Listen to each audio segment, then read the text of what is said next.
গর্ভ অবস্থায় কোনো মহিলা যদি 4টি সূরা বেশি বেশি পাঠ করতে পারে, ওনার সন্তান মেধাবী, সুন্দর এবং সৎ চরিত্রবান হবে ইনশাআল্লাহ। এই 4টি সূরা মা বোনদেরকে বলবো, যারা প্রেগনেন্ট, যারা গর্ভ অবস্থায় আছেন, আপনারা বেশি বেশি পাঠ করবেন। প্রয়োজনে এটা অন্যদেরকেও আপনারা শোনার সুযোগ করে দিবেন, আমল করার সুযোগ করে দিবেন, এটা জানাবেন। নবীজি সাল্লাল্লাহু আলাইহি ওয়াসাল্লামের হাদিস থেকে আমরা এই সমস্ত ইঙ্গিতগুলো পেয়ে থাকি। বিভিন্ন মুহাদ্দিসরা বর্ণনা করেছেন যে এই 4টি সূরার মধ্যে আল্লাহ রাব্বুল আলামিন কিছু ফজিলত রেখে দিয়েছেন। এই ফজিলত অনুযায়ী কোনো মহিলা যদি গর্ভ অবস্থায় বেশি বেশি পাঠ করতে পারে, তাহলে এর একটা ইফেক্ট তার সন্তানের উপরে পড়ে। বর্তমান বিজ্ঞান বলছে সন্তানের বয়স যখন 22 সপ্তাহ থেকে 32 সপ্তাহ পর্যন্ত হয়ে যায়, তখন মায়ের পেট থেকে সে বাহিরের সবকিছু শুনতে পারে। মা কি করছে, মা কি বলছে, এটা সে শুনতে পারে।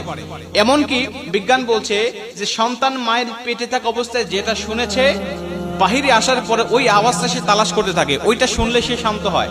আর নবীজি বলছেন মা যদি কোরআন তেলাওয়াত করে, এই কোরআনুল কারীমের একটা ইফেক্ট সন্তানের উপরে পড়ে যায়। অর্থাৎ এই কোরআনুল কারীম তার উপরে এমন ইফেক্ট ফেলে যে কোরআন অনুযায়ী তার জীবনটা গঠন করা তার জন্য সহজ হয়ে যায়।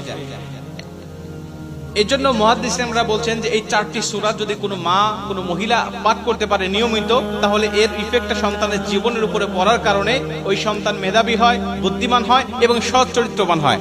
যেমন প্রথম নম্বরে তারা সাজেস্ট করেছেন সূরাতুল লুকমান তেলাওয়াত করার জন্য।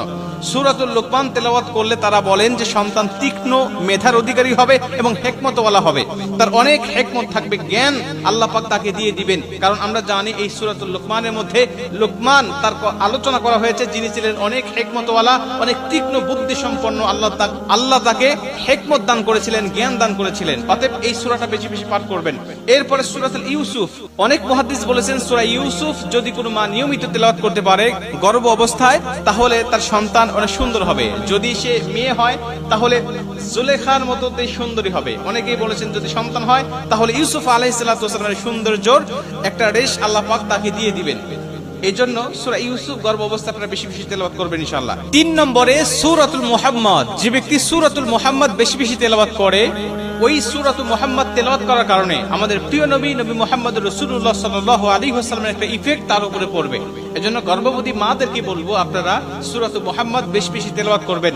রাসূল সাল্লাল্লাহু আলাইহি ওয়াসাল্লামের মতো চরিত্রবান সন্তান আল্লাহ পাক আপনাকে দান করবে। এবং 4 নম্বরে সবচেয়ে গুরুত্বপূর্ণ বিষয়, সেটা হলো আল ইমরান, সূরাতুল আল ইমরান তেলাওয়াত করা। এটা আমরা নারী এবং পুরুষ উভয় তেলাওয়াত করতে পারি বেশি বেশি। এর একটা ইফেক্ট বাস্তব জীবনে আমাদের আমলের মধ্যে পড়বে ইনশাআল্লাহ। যদি কোনো মা গর্ভাবস্থায় সূরাতুল আল ইমরান বেশি বেশি তেলাওয়াত করতে পারে, অনেক মুহাদ্দিসদের মত অনুযায়ী ওই সন্তান দ্বীনের পথে আহ্বানকারী হবে, দ্বীনের পথে আহ্বানকারী হবে। এই সূরাতুল আল ইমরান যে